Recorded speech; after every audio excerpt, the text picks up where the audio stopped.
E o Cotidiano está de volta para todo o Brasil, diretamente dos estúdios da Rede NGT aqui no Rio de Janeiro. Eu sou o Rafael e, claro, estou comandando a atração que faz parte do seu cotidiano. Dúvidas, sugestões, mande para o comunicação@redengT.com.br, o telefone está aqui embaixo, ou ligue para o 0 Operadora 21 2589 5740, que a gente vai fazer você ou a sua marca brilhar também. Agora eu recebo nos estúdios do Cotidiano a psicóloga Virgínia Ferreira, que vai falar de um tema que pode estar sim no seu cotidiano, infiltrado de alguma forma e você nem perceba. Eu estou falando da psicopatia. Virgínia, bem-vinda. Obrigado pela sua presença. Obrigada a vocês pela oportunidade. Estamos tratando de um tema que ainda é pouco explorado na sociedade.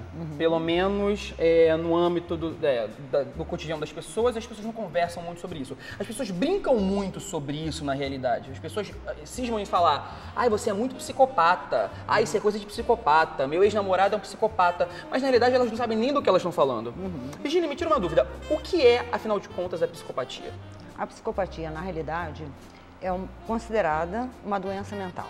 Mas, na realidade, ela é uma doença do comportamento, não é? E ela tem algumas características. Dificuldade de empatia com o outro, a pessoa não tem empatia com o outro, isenção totalmente do sentimento de culpa e uma inteligência muito acima da média.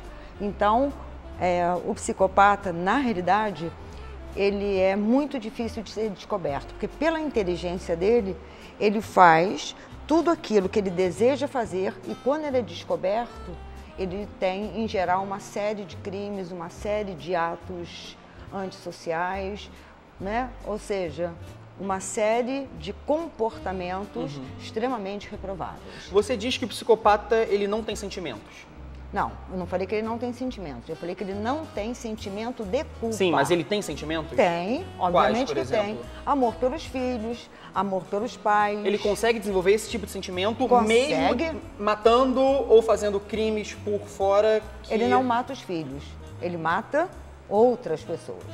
Né? Não existe um caso de psicopatia, pelo menos na literatura clássica, Sim. Né? Que tenha demonstrado que um psicopata matou o filho, matou a mãe. O que nós temos é que no senso comum, Rafael, as pessoas, até por desconhecimento, elas nomeiam de forma indevida. Sim, sem como dúvidas. Psicopatia, neurótico, fez um recalque. Elas têm um direito, porque elas não são especialistas, Sim. não é? Mas nós que somos, precisamos esclarecer, não é, que o psicopata ele tem sentimento. Mas ele não tem o sentimento de culpa. Ele não tem o sentimento de Não culpa. tem o sentimento de culpa. Ele consegue amar outra pessoa a não ser do âmbito familiar? Consegue? Ele consegue desenvolver o amor por outra pessoa? Por outra pessoa, exatamente. Agora, o que é difícil da gente entender, né, que eu vou tentar falar aqui de uma forma bastante simples e clara, da onde é que vem esse sentimento de culpa que as pessoas desenvolvem, né? E que a civilização, ela repousa sobre esse sentimento de culpa. Né?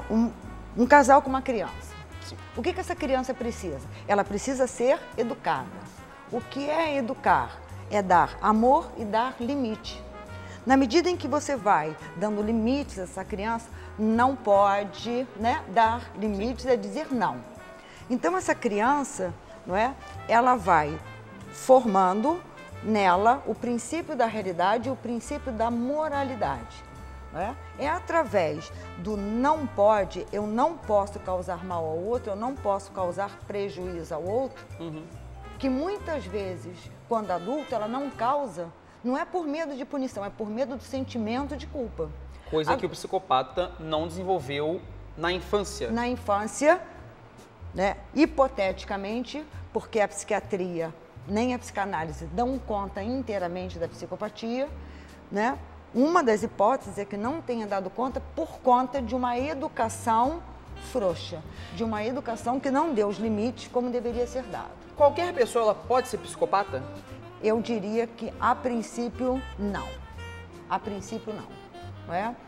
Pai e mãe são dois exemplos fundamentais para uma criança.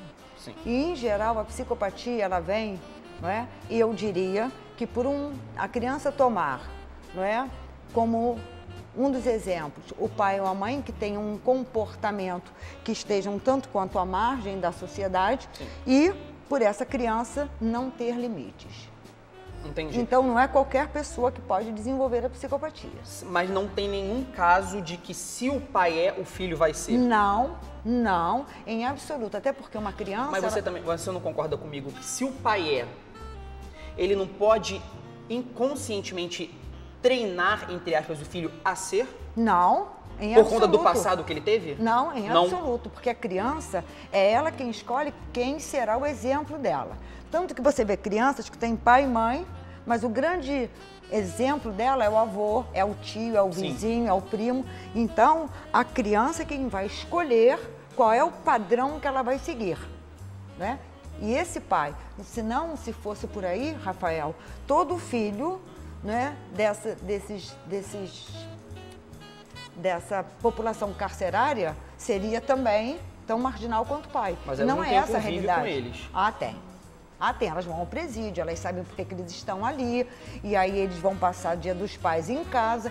E a questão toda, né, é que na psicanálise nós não falamos do pai e da mãe, nós falamos da função materna e da função paterna.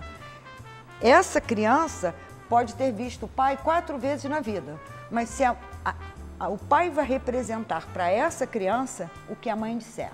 Então, o discurso da mãe tem muita interferência nessas escolhas dessa criança. E quais as atitudes mais comuns de um psicopata? Que a gente consegue descobrir, apesar de eu achar, na minha concepção, ser algo muito difícil?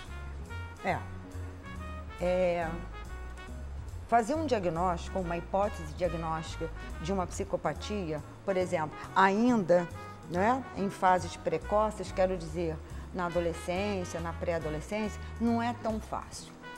Não é tão fácil, não é? Porque a gente não pode dizer, empurrou, mordeu, é um psicopata, não é? É muito delicado. É por isso que você não vê, né, crianças fazendo um tratamento, né, para psicopatia. Até porque não existe. Não existe. Não existe tratamento para psicopatia. Não existe. O que existe são pessoas, né, confinadas em manicômios judiciários, ou seja, hospitais de custódia e tratamento, que são psicopatas e estão ali dentro, mas não estão em tratamento. Elas estão ali, né, reclusas, porque cometeram atos e foram pegas, mas tratamento não tem. Virgínia, eu tenho uma dúvida para tirar com você, na realidade é uma curiosidade. O psicopata, ele nem desconfia que ele é um psicopata? Não. Ele não tem noção que seja psicopata? Não tem. Ele vive sem o sentimento de culpa. Se ele vive sem o sentimento de culpa e ele nunca experimentou esse sentimento, para ele é normal não ter esse sentimento. Inclusive, causa a ele uma certa estranheza quando as pessoas falam em sentimento de culpa. Porque você não pode saber o que é alguma coisa que você nunca sentiu, alguma coisa que você nunca teve. Sim. Eu posso dizer assim para você, Rafael, nossa, crise renal é uma coisa insuportável. Você fala, crise renal? Se você tentar realizar, você não consegue. Sim. A mesma coisa é para um psicopata, né? Você falar em sentimento de culpa é alguma coisa que ele nunca experimentou.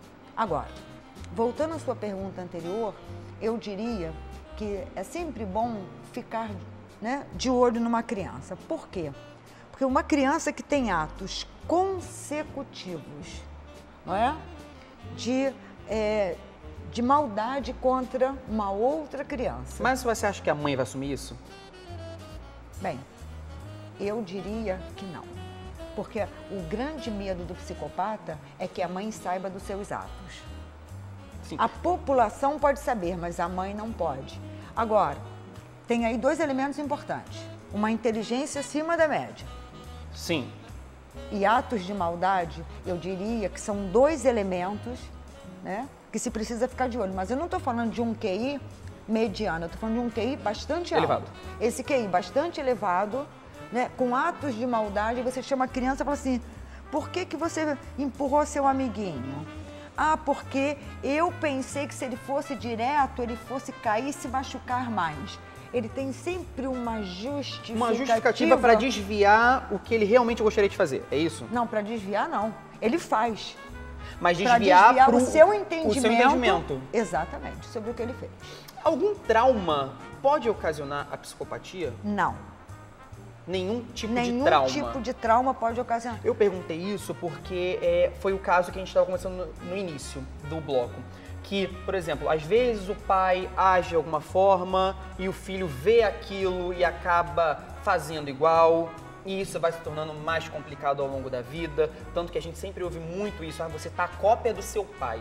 Você está a cópia da sua mãe. E no sentido negativo também as pessoas falam isso. Por isso que eu perguntei, não existe nenhum tipo de trauma que uma pessoa pode ter sofrido para se tornar um psicopata? Não. Preste seu iPad. Se eu pegar o seu iPad e soltar, ele vai quebrar. Sim. Mas se eu pego uma criança, 3 crianças, e as submeto ao mesmo trauma, cada uma vai reagir de uma forma diferente a esse trauma. Então, não posso dizer que todo e qualquer trauma que uma criança sofra de agressão, de violência sexual ou de qualquer coisa que seja, vai gerar uma psicopatia. Não é como o iPad. Se eu soltar, ele vai quebrar.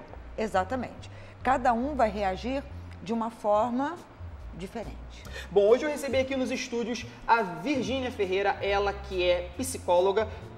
Seu contato, seu e-mail, eu quero saber de tudo. Bem, Rafael, eu sou psicóloga e psicanalista. Sim. Sou professora da Faculdade de Medicina de Petrópolis, né? Que o telefone de lá é prefixo 24-2244-6464.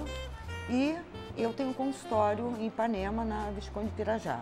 O meu telefone do Rio é 219938243. E as pessoas que queiram, porventura, tirar alguma dúvida da entrevista ou fazer algum tipo de comentário, será muito bem-vindo. O meu e-mail é virferreira16@gmail.com. Bom, simples para você que quer contato com a Virgínia, fácil, rápido, ela passou todos os contatos, a gente vai para um rápido intervalo comercial e na volta é claro que você continua acompanhando o Cotidiano, porque, claro, esse programa foi feito para você. A gente volta já já.